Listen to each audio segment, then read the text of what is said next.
Welcome to the Horizon Audiofiles, a podcast of the Defense Horizon Journal. The Defense Horizon Journal is a professional and academic journal that features essays, reports, and analyses covering geopolitics and law, security and defense policy, peace and conflict studies, applied military science, as well as developments in weapons technology. For more information, go to www.tdhj.org. Episode number 46. The Impact of Artificial Intelligence on the Military Decision-Making Process and Mission Command. By Patrick Hofstetter, Marius Geller, and Florian Guster. Introduction. The integration of artificial intelligence, AI, into military operations challenges traditional models of command and control, C2, as well as military decision-making processes, MDMP. Worldwide, militaries increasingly rely on AI to enhance operation speed, precision, and coherence across domains. However, this technological shift also confronts core leadership philosophies in Western forces, where mission command is central. Here, mission command is a leadership style and doctrinal principle rooted in decentralization and subordinate initiative. As AI systems generate unprecedented access to data, senior commanders must reconsider how they distribute authority, interpret situational complexity, and maintain trust across hierarchical levels. To better understand the complexities of technological innovation regarding doctrine and culture, this paper uses John Boyd's OODA loop as a generic model of the MDMP, rather than in its historical or Air Force-specific context. In doing so, it continues James Johnson's argument that integrating AI into military processes and structures at all levels may counterintuitively increase the importance of human decision-makers. Mission Command in Doctrine, Culture, MDMP, and C2. Mission command as a leadership concept dates back to the Prussian military reforms of the 19th century. Today, most Western militaries aspire to it. Precise definitions differ in the various handbooks and regulations, but usually include decentralization and empowerment of junior leaders. Ukraine's response to the invasion by Russia, especially in its early months, underlines the advantages of such an approach. Both domestic and foreign observers attributed the tactical superiority of the more agile Ukrainian military to their successful adoption of mission command. In contrast, Russia's rigid, detailed command approach is a counter-concept comprised of centralized, directive leadership. NATO defines mission command as a philosophy of command that advocates centralized, clear intent with decentralized execution, a style that describes the what without necessarily prescribing the how. Various authors blur this principle by writing, i.e., centralized planning and decentralized execution, or centralized control, decentralized execution. It seems that NATO's definition provokes a top-down understanding of mission command, and that ultimately, only execution is delegated. Understood in this way, however, it is a rather empty concept, since even in the Russian understanding of command, execution is decentralized.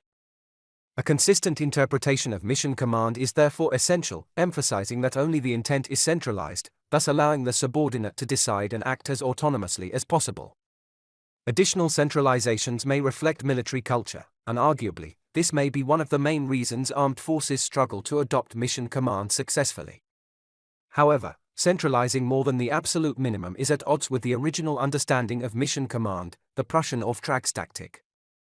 The superiority of Auftragstactik, as mission command usually refers to in its original German, was particularly evident in the Second World War. In his renowned study Kampfkraft, Martin van Creveld explains why, despite the strategic superiority of the Allies, the Wehrmacht retained tactical superiority at lower levels until the war's final phases. Colonel John Boyd comes to similar conclusions in his lecture, Patterns of Conflict, in which he analyzed the effect of mission command on the MDMP and C2. Such a procedural perspective is entirely consistent with the historical explanation that the Prussian generals developed mission command mainly because of the technological innovations of the 19th century. Long distances and high speeds meant that centralized command of the battle was no longer feasible. Suppose the origins of mission command are at least partly due to technical innovations that have led to a divergence between the speed of military leadership and military action. In that case, one might ask how introducing new technologies since the end of the Cold War would have influenced mission command. This is particularly tempting for those who see mission command as a necessary evil, at odds with coordinating efforts, such statements were already extant in the 1990s, Mission Command will have died with the last non-digital company command, and have recently received renewed attention in the context of automation and artificial intelligence, AI. Given the advantages of Mission Command, however, some also address the potential risk associated with this trend is the micromanagement of warfare at the expense of Mission Command. These and other authors firmly state that Mission Command should be retained. Nevertheless, the question remains whether Mission Command can and should survive. Military command should treat centralization or decentralization not as opposing choices but as ends of a spectrum along which command must adapt depending on the context and content of the mission. This requires a holistic understanding of mission command, which we approach through the Command Leadership Management Framework. This approach goes back to Stephen Bungay and was adopted as the British Army Leadership Doctrine, sharpened in definition by Patrick Hofstetter and officialized for the Swiss Armed Forces in 2025 with the Strategies Vision 2030 of the Swiss Department of Defense. A brief explanation will show how the Command Leadership Management (CLM) framework allows leaders to address the three essential aspects of mission command: first, its significance as military doctrine; second, its cultural significance as a leadership philosophy; and third, its procedural and structural significance through manifestation both in C2 and MDMP. This holistic view helps to recognize, on the one hand, that this triadic model is sufficient and, on the other hand, that the three dimensions of mission command are interrelated and need to be analyzed accordingly. The model defines the following: command is mission-centric, leadership is people-centric, and management is organization-centric. These aspects manifest in different areas of an organization. Command, i.e., how the mission is generally accomplished, manifests itself in the doctrine. Leadership, i.e., the way people are treated in general, is manifested in the culture. Management, i.e., how the organization functions generally, is manifested in processes and structures. Conceptually, mission command is not a doctrine in the sense of a standardized tactical, operational, or strategic approach, such as maneuver, attrition, or guerrilla warfare, multi-domain operations, or network-centric warfare. Mission command is a generic command doctrine that may accord more or less with any given warfighting doctrine. When considering mission command culturally, looking at the prerequisites for its successful application is beneficial. The associated obstacles to implementation have been thoroughly examined using Edgar H. Schein's organizational culture model. Yet the influence runs in both directions. If mission command empowers followers, this undoubtedly fosters their trust, self-confidence, and initiative characteristics that, in turn, benefit the successful application of mission command. This culture cannot be built up in the hot state.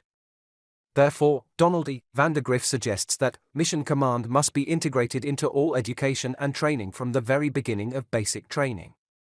Just as mission command can obviously influence doctrine and culture, it does so on processes and structures. Here, as in the other domains, influence is mutual.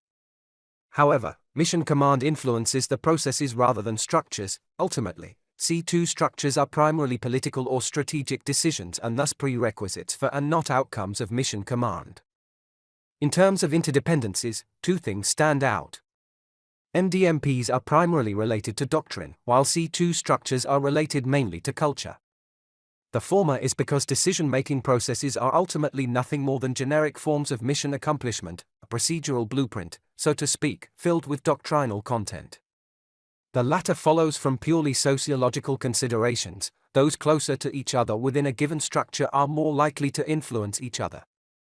For example, if air defense is subordinate to ground forces, it will tend to align itself culturally with them through closer exchanges. If, on the other hand, it is part of the Air Force, it will also be part of the corresponding cultural area. The MDMPs of the various armed forces differ in their national characteristics. However, a generic process is required for a general answer rather than a country-specific one.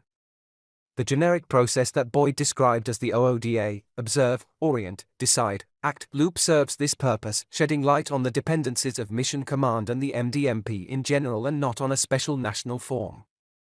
In the same sense, Boyd himself had used the OODA framework to explain the apparent superiority of the German mission command approach in the Second World War. The German concept of mission can be thought of as a contract, hence an agreement, between superior and subordinate. The subordinate agrees to make his action serve his superior's intent in terms of what is to be accomplished, while the superior agrees to give his subordinate wide freedom to exercise his imagination and initiative in terms of how intent is to be realized. The secret of the German command and control system lies in what's unstated or not communicated to one another, to exploit lower-level initiative yet realize higher-level intent, thereby diminish friction and reduce time, hence gain both quickness and security. One of Boyd's central statements is that successful warfare involves making one's own OODA loop turn faster than the opponent and, ideally, collapsing the opponent's loop through speed, disruption, or deception. Long before Boyd, it was recognized that speed is crucial in warfare. Clausewitz, for example, explains under the term coup d'oeil that it is the quick recognition of a truth that the mind would ordinarily miss or would perceive only after long study and reflection that distinguishes military genius. It is evident that AI can facilitate such swift recognition. Just as the technical advances of the 19th century had allowed for acceleration, the 21st century's innovations are also reflected in the OODA loop. The following section does this specifically for integrating AI into the MDMP or, more generally, into the OODA loop. Therefore, we need to explain Boyd's OODA loop in more detail. The impact of AI on the MDMP. Initially developed by the U.S. Air Force pilot and strategist Colonel John Boyd to explain decision-making in aerial combat, many Western armies have since adopted the OODA loop as a conceptual framework for adaptive decision-making in modern conflict. Its abstraction allows for a conceptual discussion independent of national doctrine or force structure. Following Boyd's core idea that military success derives from operating faster and more coherently through this loop than one's adversary, the subsequent section examines how AI influences each OODA loop steps, and how this may fundamentally alter the structure and dynamics of MDMP in modern warfare. The first step of the OODA loop, observe, refers to collecting information from the operational environment. Sensors and digital systems generate an ever-increasing volume of data, shaping this step in contemporary conflicts. ISR, intelligence, surveillance, and reconnaissance systems, satellite imagery, drone feeds, and cyber intelligence generate an informational density far exceeding human operators' processing capacity.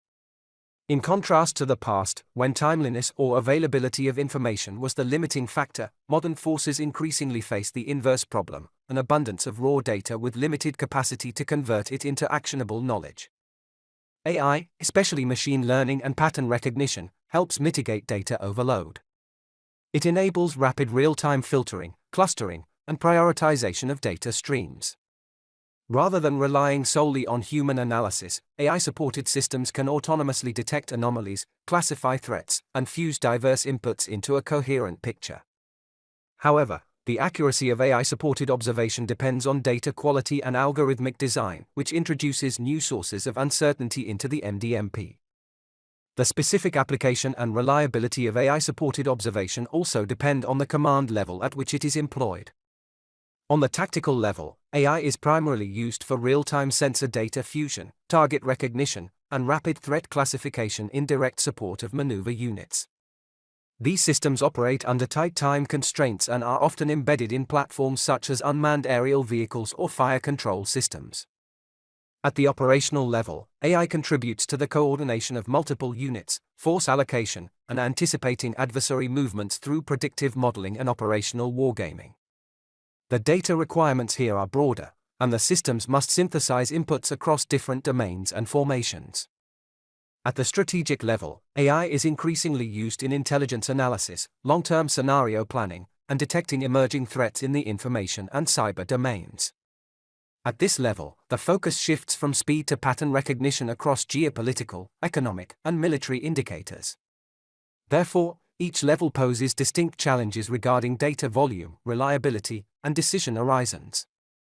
As a result, AI must be tailored to both technological and command-level contexts. The second step of the OODA loop, orient, is central to Boyd's theory. While observation provides data, orientation gives it meaning. Boyd described this step as synthesizing cultural background, prior experience, training, and analytical reasoning. Concerning mission command and AI, Johnson has emphasized that Boyd's theory loses its core message if the orientation step is not understood as a priority. It is thereby striking that Clausewitz (OODA) refers to orientation rather than to decision. Orientation finally shapes the interpretation of information and leads to the implication of acting options. AI contributes to this process not only by analyzing data but also by structuring and presenting data. In modern command systems, AI tools support commanders by highlighting correlations, assessing risks, and suggesting probable developments. However, these outputs rely on algorithmic models trained on historical data and defined parameters. If not carefully integrated, such systems may promote a narrow interpretation of the situation and reduce the diversity of considerable options. Therefore, junior and senior leaders must understand that AI supports human judgment, not replaces it. In mission command, where initiative and independent decision-making are essential, commanders must remain able to question or override AI-generated suggestions when necessary. The third step of the OODA loop, decide, refers to selecting a course of action based on the processed and interpreted information. Traditionally, this step rests on the commander's experience, situational awareness, and operational intent. With the integration of AI, this decision-making process is increasingly supported by AI tools such as simulations, analytics, and wargaming systems. These tools offer clear benefits. They can assess a broader range of scenarios in shorter timeframes, quantify risks, and visualize probable outcomes.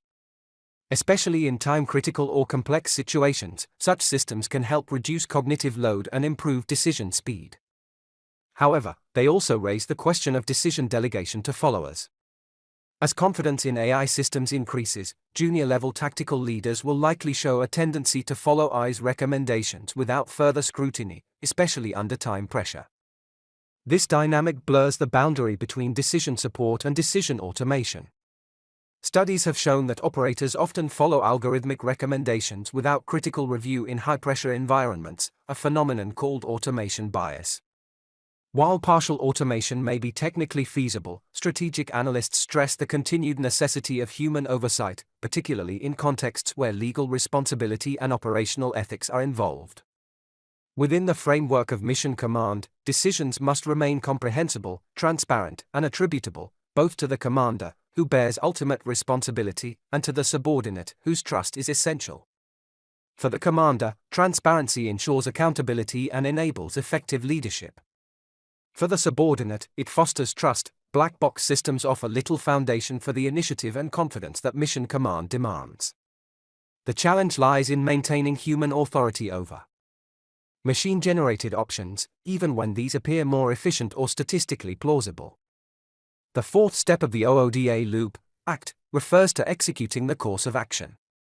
Traditional operation understanding links this step to command hierarchies, communication, and force deployment. However, this step undergoes substantial transformation with the increasing use of autonomous and semi-autonomous systems. Unmanned platforms, loitering munitions, and algorithmically controlled defensive systems can respond faster than humans, especially in contested environments. Technically, integrating AI into tactical execution, acting at the lowest command level, offers significant advantages. Autonomous systems can respond within milliseconds, operate in denied environments, and execute complex maneuvers based on predefined parameters. However, these capabilities come at a cost. When systems have greater operational freedom, it raises concerns about accountability, ROE, and adaptability. Operational misalignment between human intent and machine execution, caused by misunderstood commands or unforeseen environmental variables, is a risk. These concerns do not imply that human decision-making or action is fundamentally better than AI or automatic weapons. People make mistakes, both consciously and unconsciously. They break laws, whether self-imposed or externally mandated, and violate moral standards, whether personal or universal. Misalignment is not just a human-machine problem, it is first and foremost a human-human problem. However, people are more willing to accept mistakes made by others than those made by machines. It may be irrational, but the public rejects robot taxis as soon as they hit a child, even if the robot's probability of error is significantly lower than that of an average human driver. However, the desire for attribution and accountability is not just an intuitive need of the population. Ultimately, it is a demand of the Enlightenment on state action. Humans shall be protected from the arbitrariness of the executive branch, and the judiciary should correct possible mistakes to restore justice. A fallible commander can be convicted and punished, but a fallible robot cannot. Even if this demand for accountability stems from emotion or intuition rather than rationality, it remains valid on legal philosophical grounds. In mission command, the act step must retain a degree of human oversight. While certain functions may be delegated for speed and efficiency, the overall framework must ensure that action remains guided by intent, not merely by code. This includes mechanisms for intervention, abort criteria, and a clear delineation of human versus machine authority within the execution chain.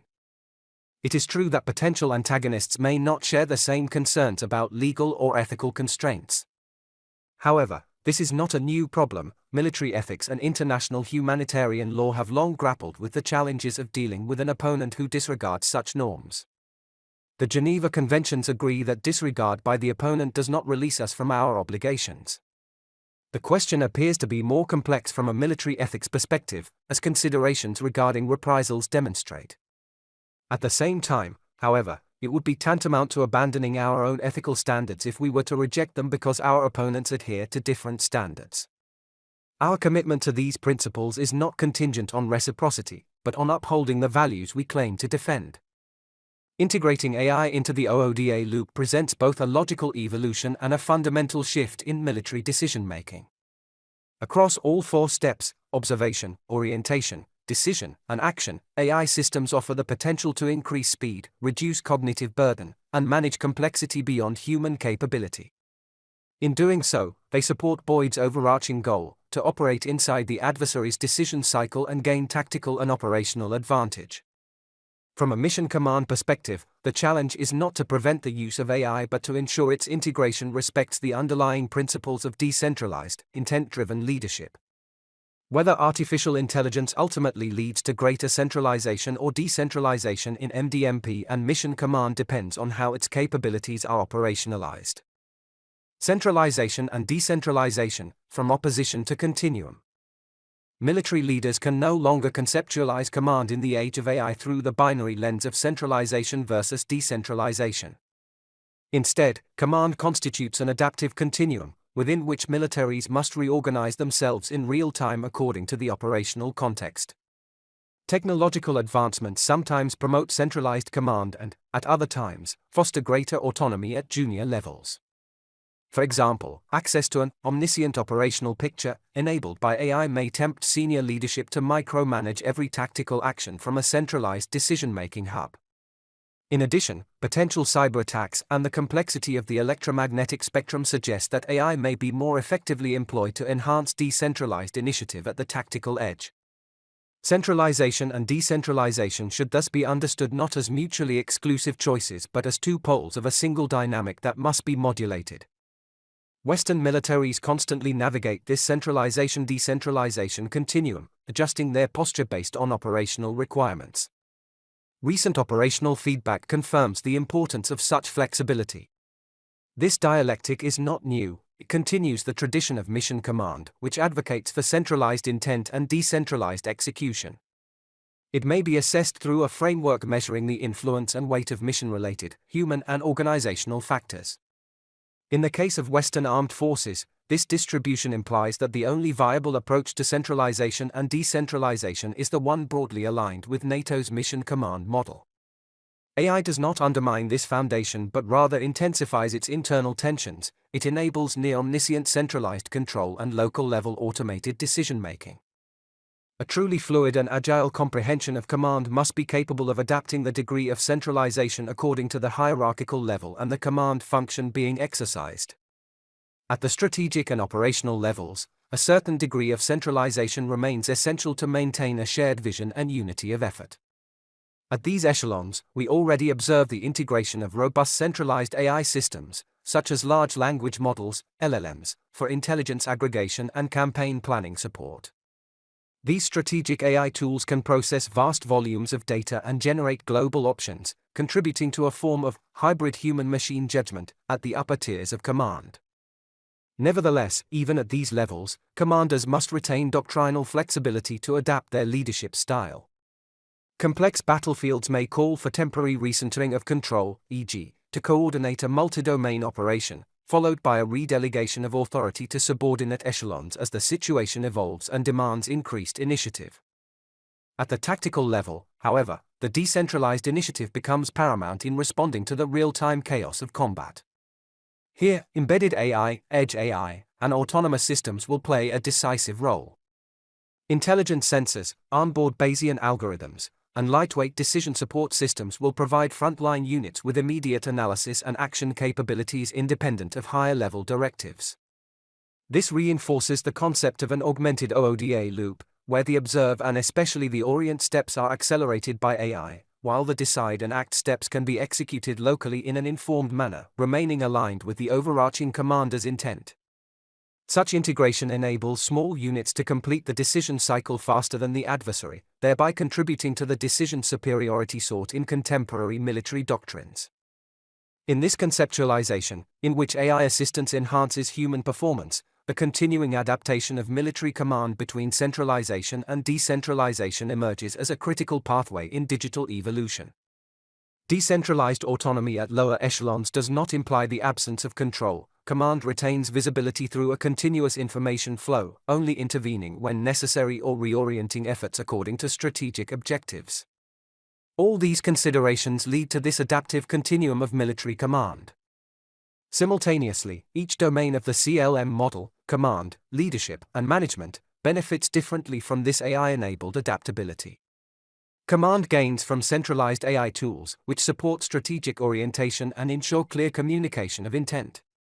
Tactical AI is profoundly transforming leadership. The field commander is now equipped with unprecedented local decision support tools, such as those illustrated in the augmented OODA loop, allowing for semi-autonomous action that remains tightly coupled to the overarching strategic direction. Lastly, management can leverage analytical AI systems to optimize logistics, which tends to favor centralization, yet, it can also delegate certain decisions to lower levels via self-organizing tools, e.g., models such as Gallatin that dynamically allocate resupply based on real-time frontline needs.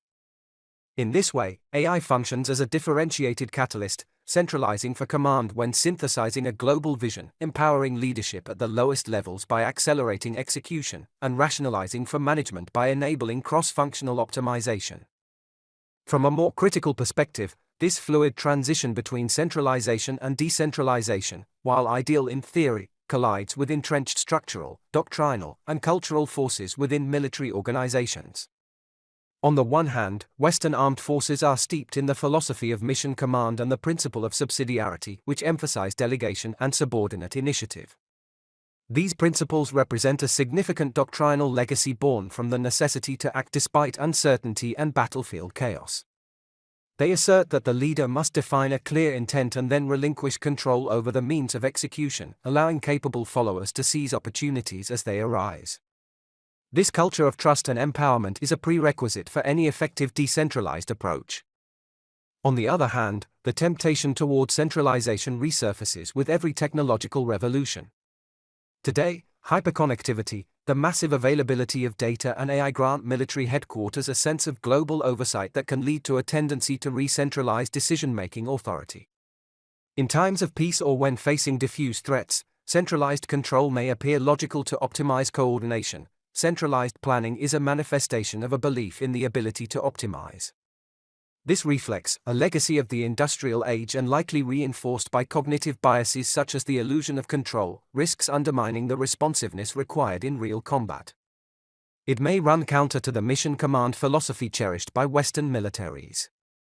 This tension reflects a latent conflict between technological architecture and organizational architecture. For instance, the French army has observed that specific, centralizing digital tools and bureaucratic complexity can slow down, paralyze, or discourage subordinate initiative. AI may either exacerbate this dysfunction by reinforcing top-down, omnipresent control, or help remedy it by equipping subordinates with the means to act independently and with insight. The key distinction lies in the adopted command culture. Western militaries, with their long-standing tradition of decentralized decision-making, may be particularly well-positioned to harness AI as a tool of empowerment rather than surveillance. Nevertheless, this requires sustained investment in training, education, and doctrinal adaptation. The human factor, especially mutual trust between command echelons, remains central to this transformation. Learning to trust AI-generated recommendations will be crucial without succumbing to blind delegation or intrusive interference. Similarly, military forces with less experience in subsidiarity can evolve. Recent doctrinal reflections from Chinese military thinkers also advocate for greater flexibility and local initiative supported by emerging technologies. This suggests that cultural determinism can be disrupted by operational realities and the opportunities AI presents. From binary to multidimensional, towards an adaptive model of military command. These analyses converge toward the necessity of a theoretical model of adaptive command capable of visually representing the dynamic flow between centralization and decentralization in the age of AI. One may envision a three-dimensional framework in which each axis corresponds to a key factor, the degree of command centralization, ranging from fully centralized to fully decentralized, the level of command or scale of action, from strategic to tactical, and the type of AI employed, centralized cloud-based AI, LLMs, distributed Bayesian AI, embedded edge AI. Within this 3D space, command does not occupy a fixed point, instead, it moves within a volume of possibilities that reflect shifting operational demands. For instance, a deep special operation might be represented as a highly decentralized point on the tactical axis with a predominance of embedded AI. In contrast, an initial joint force campaign could appear closer to the strategic centralized pole, supported by intelligence aggregation AI systems. The model is dynamic. A trajectory or vector within this volume would illustrate the transition from one mode of command to another as the operation unfolds, responding to situational changes, emerging threats, communications disruption, windows of opportunity. The command leadership management model enriches this tridimensionality. Command is parallel to the plane defined by the level of command axis. As it captures the doctrinal approach, the leadership dimension aligns with the plane of the degree of centralization axis. As it represents the human approach, and management lies parallel to the plane defined by the type of AI employed axis, as it reflects the structural approach. Such a conceptual framework allows for the visualization of transitions. For example, the gradual shift from centralized control at the onset of an engagement to increasing autonomy granted to subordinate units as the action becomes more complex, followed by a possible temporary re-centralization to synchronize a decisive effort, and so on. It also reveals the specific contribution of the different domains, highlighting which dimension becomes predominant depending on where one is positioned within the model. The model, when applied to the three-dimensional space, provides both a critical and forward-looking perspective on future command. Critical because it challenges military leaders to confront their cognitive biases, such as the tendency to over-centralize or relinquish control too readily, prompting continual repositioning along the optimal spectrum. And forward-looking, because it opens the way to novel, agile organizational forms enabled by AI. Ultimately, command in the era of artificial intelligence may be understood as a complex adaptive system whose superiority lies in its capacity to reinvent its own modus operandi faster than the adversary. This doctrinal, intellectual, and structural agility, rather than any specific technology, will constitute tomorrow's decisive advantage. The challenge is, therefore, not merely a dialectic between centralization and decentralization, nor simply a faster and more optimized OODA loop, but rather a multidimensional dynamic in which doctrine, culture, and organization each play an essential role. Meeting this transformation requires more than technical innovation. It demands new doctrines, cultures, and command structures suited for the AI era, ones that preserve the agile spirit and boldness inherent to mission command while leveraging AI to enhance the accuracy and speed of decision-making. The integration of AI forces a transition from abstract principles to concrete application, continuously adjusting the centralization-decentralization dial demands sustained intellectual discipline, organizational agility, and, above all, a doctrine fit for the future.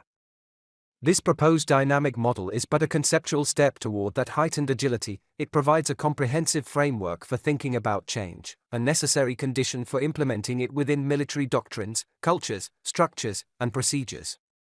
The authors, Lieutenant Colonel Patrick Hofstetter, Ph.D., M.Sc., is co-head of Leadership and Communication Studies at the Swiss Military Academy at ETH Zurich. He is an active General Staff Officer in the Swiss Armed Forces. He serves as a training officer in the General Staff for Operational Studies and Training. His research interests are command, leadership, and management in the armed forces. He has published on tactical command and training in the Swiss Armed Forces and co-edited the anthology Leadership Concepts, An International Perspective, 2024. First Lieutenant Marius Geller is an infantry platoon leader in the Mountain Infantry Battalion 85, where he will soon assume company command. He is pursuing a bachelor's degree at the Military Academy to become a career officer in the Swiss Armed Forces. His study interests are leadership as well as military sociology. As a career officer, he will coach and teach reservists. Lieutenant Florian Guster serves as a fire support officer in the staff of Artillery Group 1. He aims to become a company commander in the Reconnaissance Battalion 1. He is pursuing a bachelor's degree at the Military Academy at ETH Zurich to become a career officer in the Swiss Armed Forces. His study interests are leadership, technology, and strategy in the armed forces. As a career officer, he will coach and teach reservists. The views contained in this article are the author's alone and do not represent the views of the Swiss Armed Forces or ETH Zurich. This was the Horizon Audiofiles, a podcast of the Defense Horizon Journal. For more information, go to www.tdhj.org. Thank you for listening.